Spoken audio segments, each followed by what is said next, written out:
Hello learners, welcome back to my channel Grow to Know में। I hope आप लोगों को लास्ट वीडियो मेरी पसंद आई होंगी और इन्फॉर्मेटिव भी लगी होंगी। अगर आप लोगों को मेरी वीडियोस पसंद आ रही हैं और इन्फॉर्मेटिव लग रही है तो मेरे चैनल को लाइक एंड सब्सक्राइब करना ना भूलें। आज का हमारा सेशन और इम्पॉर्टेंट होने वाला है क्योंकि दिन पे दिन हम रोज़ नई नई इन्फॉर्मेटिव वीडियोस बनाएंगे और लर्न भी करेंगे साथ में। तो आज के सेशन में हम कुछ नए 3 टॉपिक्स लर्न करेंगे जो हैं हमारे meaning and definition of democracy, second one is feature of democracy, third one is pros and cons of democracy. तो ये जो वर्ड है डेमोक्रेसी आपने बहुत बार सुना होगा। हम जब भी इलेक्शन देखते हैं या फिर हमारे कंट्री में इलेक्शन होते हैं तो एक बहुत बड़ा स्टेटमेंट आपको न्यूज़पेपर में या हमारी न्यूज़ हेडलाइंस में दिखता है कि इंडिया एक डेमोक्रेटिक गवर्नमेंट है, यहाँ पे हर चीज़ डेमोक्रेसी के अकॉर्डिंग ही चलती है। तो ये जो वर्ड है डेमोक्रेसी क्या है, इसका मीनिंग क्या है और हमारा इंडिया ही क्यों डेमोक्रेटिक गवर्नमेंट है, बाकी के गवर्नमेंट क्यों नहीं हम फॉलो अप कर सकते, क्या इसके अलावा और कोई गवर्नमेंट भी होती हैं या सिर्फ एक डेमोक्रेटिक गवर्नमेंट है। तो इन सारे क्वेश्चन के आंसर आपको हमारी आज की वीडियो में मिलेंगे। तो लास्ट तक मेरी वीडियो को देखिए और मेरे चैनल के साथ जुड़े रहिए। तो स्टार्ट करते हैं अपने फर्स्ट टॉपिक से, that is meaning and definition of democracy. तो सबसे पहले हमारे दिमाग में एक क्वेश्चन आता है डेमोक्रेसी का वर्ड सुनते ही कि व्हाट इज़ डेमोक्रेसी, कि डेमोक्रेसी है क्या, कहाँ से आया है ये वर्ड डेमोक्रेसी। तो इसका आंसर है the democracy word comes from the Greek word demos and Kratos. आपका जो वर्ड डेमोक्रेसी है दो वर्ड से ओरिजिनेट हुआ है, डेमोस एंड क्रेटोस से। अब डेमोस एंड क्रेटोस का मीन क्या है? डेमोस एंड क्रेटोस का मीनिंग है, देखिए सबसे पहले डेमोस का मीनिंग है पीपल एंड क्रेटोस का मीनिंग है पावर, मतलब कि लोगों के द्वारा पावर। अगर हम इसको कंबाइनली पढ़ेंगे तो देखिए यहाँ पे दे भी रखा है पावर ऑफ द पीपल, मतलब कि जनता के द्वारा दी हुई पावर। ओके, तो डेमोक्रेसी क्या हुआ? मीन कि जो भी जनता अपने रिप्रेजेंटेटिव को पावर देती है उन पे राइट रखने के लिए या फिर उनके ऊपर रूल करने के लिए, तो उसी को क्या बोलते हैं हम? Democratic government. समझ में आया आप लोगों को? तो यहाँ पे एक हम फुल डेफिनेशन पढ़ लेते हैं। Democracy is a form of government in which people have the authority to deliberate and vote for the president, or whether you can say that prime minister too. Okay किसी किसी country में president होता है higher position, तो किसी किसी में prime minister होता है, डिपेंड करता है उस कंट्री के कॉन्स्टिट्यूशन पे। तो यहाँ पे आपको बता रखा है कि डेमोक्रेसी वो फॉर्म की गवर्नमेंट है जहाँ पे लोगों के द्वारा अपने ही रिप्रेजेंटेटिव को सेलेक्ट करना और उसको पावर देना ताकि वो उन लोगों पे रूल कर सके और कंट्री को रन कर सके प्रॉपरली। अभी डिसाइड कौन करता है? ये कंट्री के सिटीज़न ही डिसाइड करते हैं after giving their important one thing, that is vote. Vote देना बहुत ज़रूरी है और इसेंशियल भी है, ये हमारा फंडामेंटल राइट है, vote, right to vote. Okay, तो वोटिंग नहीं करेंगे तो रिप्रेजेंटेटिव गलत सेलेक्ट होने के बहुत चांसेस होता है। अगर रिप्रेजेंटेटिव गलत सेलेक्ट हो गया तो आपके ऊपर रूल करने वाला गलत इंसान होगा और गलत रूल से पूरी कंट्री गलत हाथों में चली जाएगी। तो इसलिए अगर हमें अपने कंट्री को बचाना है और लोगों को अवेयर करना है तो राइट टू वोट का यूज़ हमें ज़रूर करना चाहिए हर इलेक्शन में।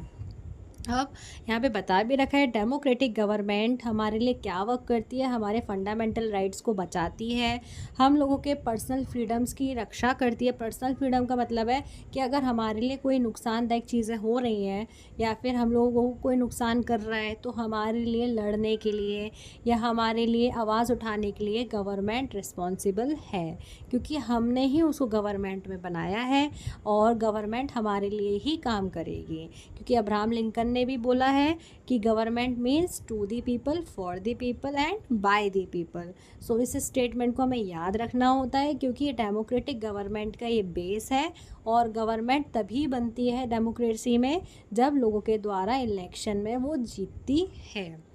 तो आप सभी लोगों को समझ में आ गया होगा कि डेमोक्रेसी क्या है। डेमोक्रेसी एक टाइप की गवर्नमेंट की फॉर्म है जो लोगों के द्वारा इलेक्ट की जाती है अपने ऊपर रूल कराने के लिए, और ये ग्रीक वर्ड से आया है डेमोस एंड क्रेटोस। अब इस सब चीज़ों को आप याद रखेंगे और अपने साथ आगे भी लोगों तक शेयर करेंगे चलिए अब नेक्स्ट हेडिंग हम मूव करते हैं अपने वीडियो में, फीचर्स ऑफ डेमोक्रेसी। चलिए फीचर्स ऑफ डेमोक्रेसी का मतलब है कि एक डेमोक्रेटिक गवर्नमेंट तो बन गई, हमारा इंडिया डेमोक्रेटिक गवर्नमेंट है, बट लोगों को पता कैसे चलेगा कि हमारा इंडिया एक डेमोक्रेटिक है? तो उसके लिए कुछ फीचर्स होते हैं, जैसे कि आपकी बॉडी में कुछ फीचर होते हैं जिससे कि आपकी हाईलाइट होती हैं चीज़ें, जैसे कि कोई लंबा होता है, कोई छोटा होता है, किसी के बाल शाइनी होते हैं तो किसी के डल होते हैं, किसी के कर्ली होते हैं, आइज़ ब्लू होती हैं, ब्लैक होती है। तो ये क्या है, आपकी बॉडी के फीचर हैं जिसकी वजह से आप हाईलाइट होते हो।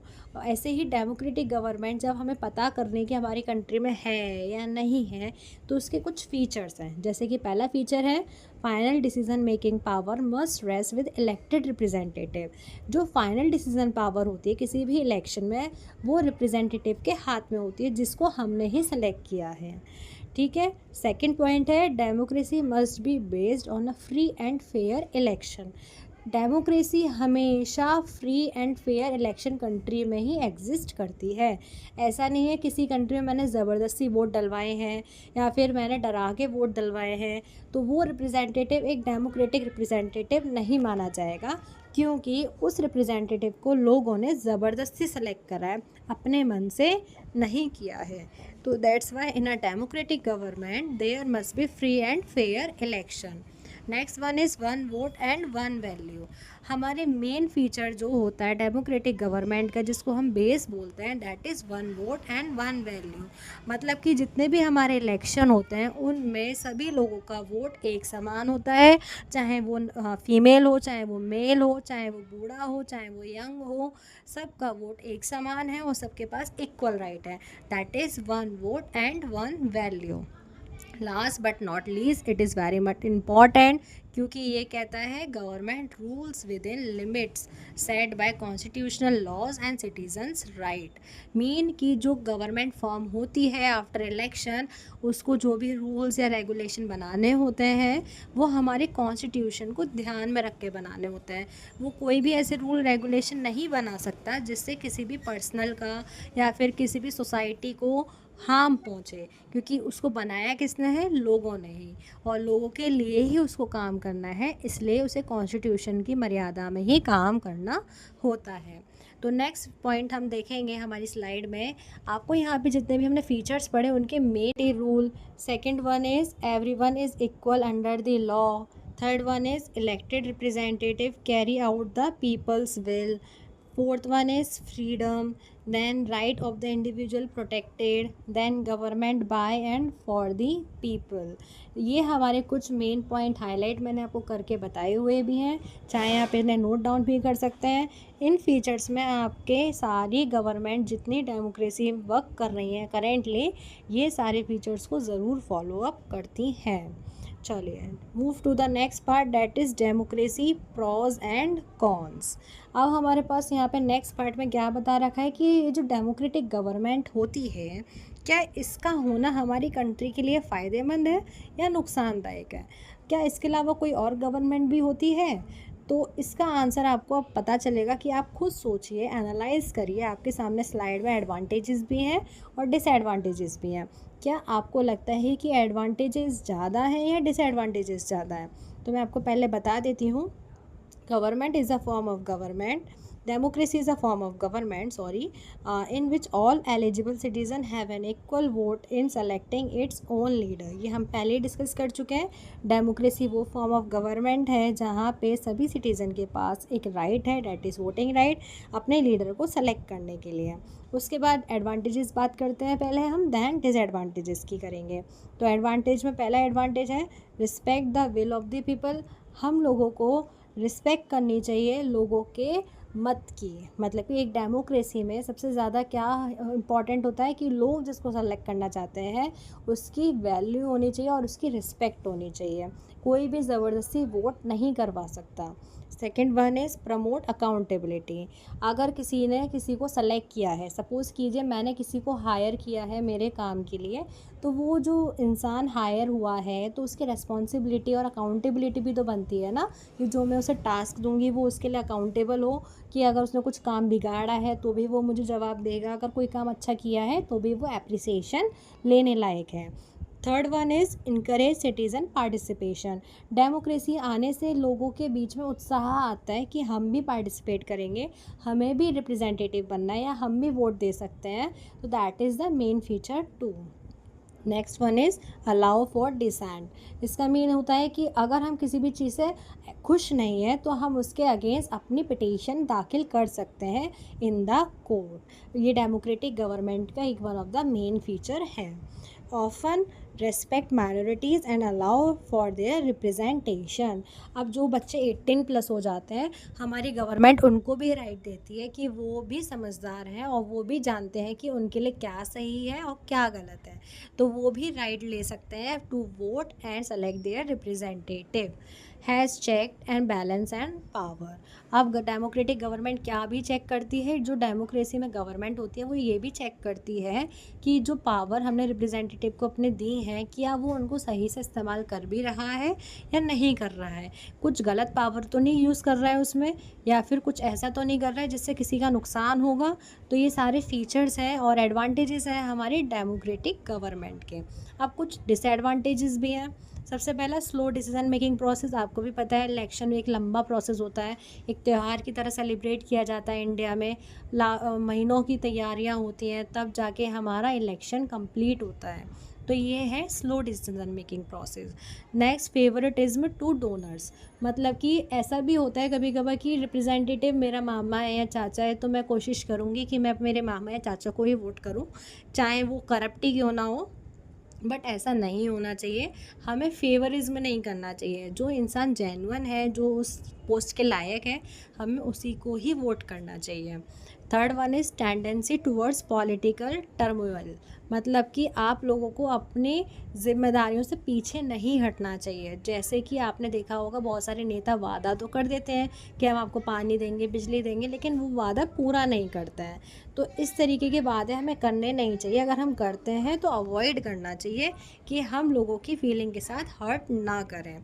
तो next one is fourth, reliance on respect for traditions and institutions. Means कि हम लोगों को ट्रेडिशन और इंस्टीट्यूशन के ऊपर जिस पे हम डिपेंड हैं उसकी रिस्पेक्ट करनी चाहिए। हमें अपने कॉन्स्टिट्यूशन जहाँ लॉज लिखे हुए हैं उनको फॉलो अप करना चाहिए, हमारे ट्रेडिशन की रिस्पेक्ट करनी चाहिए। ऐसा नहीं है कि अगर मैं हिंदू रूलर हूँ तो मैं मुस्लिम्स की रिस्पेक्ट नहीं करूँगी, अगर मैं मुस्लिम रूलर हूँ तो हिंदू की रिस्पेक्ट नहीं करूँगी। तो ये सारी चीज़ें हमारे कॉन्स्टिट्यूशन में नहीं है। We all are one, that is Indian.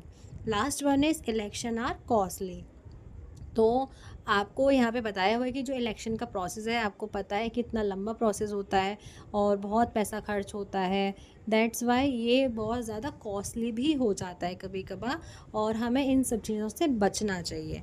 तो अब आपके सामने एडवांटेजेस भी हमने डिस्कस कर लिए हैं और डिसएडवांटेजेस भी डिस्कस कर लिए हैं।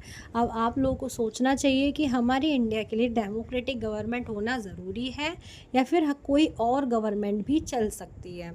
तो मेरे अकॉर्डिंग डेमोक्रेसी होना बहुत इम्पॉर्टेंट है, क्योंकि अगर डेमोक्रेसी नहीं होगी तो यहाँ पे सारी पावर सिंगल हैंड में चली जाएगी, और सिंगल हैंड में जाने का मतलब है कि we are just like a slave. फिर से वही 200 साल पुरानी कहानी रिपीट होगी, British India and the Indian as like slaves.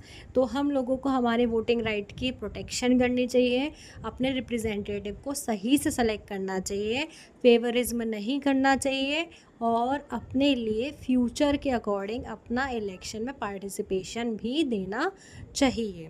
अब इसके अलावा और कितने टाइप की गवर्नमेंट होती हैं जो हमारे इंडिया में तो नहीं है बट बाकी की कंट्रीज़ में हम देखते हैं, तो उसके लिए आप लोगों को मेरे चैनल के साथ जुड़े रहना पड़ेगा और पार्ट 2 के लिए वेट करना पड़ेगा। पार्ट 2 आपका आएगा कल, तो मेरे वीडियो के साथ बने रहिए और मेरे चैनल को लाइक एंड सब्सक्राइब ज़रूर करिए। तो आज की वीडियो को हम यहीं एंड करते हैं। आई होप आप लोगों को मेरा ये आज का वीडियो पसंद आया होगा और इन्फॉर्मेटिव लगा होगा। अगर आप लोगों को मेरी वीडियो पसंद आई है तो मेरे चैनल के साथ बने रहिए। Thank you.